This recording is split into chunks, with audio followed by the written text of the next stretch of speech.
Știați că buna dispoziție funcționează la copiii bolnavi? Ea se numește terapie prin zâmbet.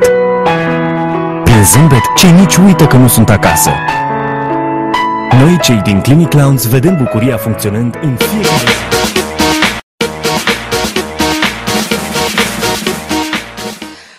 Suntem 4 echipe. Aceste echipe sunt formate numai din actori profesioniști. Mergem săptămânal în 4 spitale, respectiv Fundeni, Grigore Alexandrescu, IOMC și Budimex.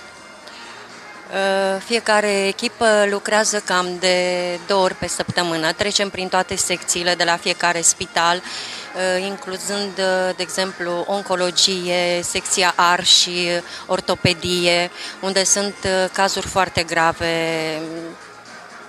de copii. Și în fiecare secție, de exemplu, sunt anumite exerciții pe care le practicăm și pe care ni le-am însușit de-a lungul workshop-urilor și încercăm să aducem acel zâmbet pe fața copiilor și, într-adevăr, ei se apropie foarte mult de noi, avem deja cunoștințe în spital, adică, da, exact, care ne așteaptă săptămână de săptămână, se bucură când ne văd și ne revăd.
O lume minunată în care veți găsi numai copii. Mai tare!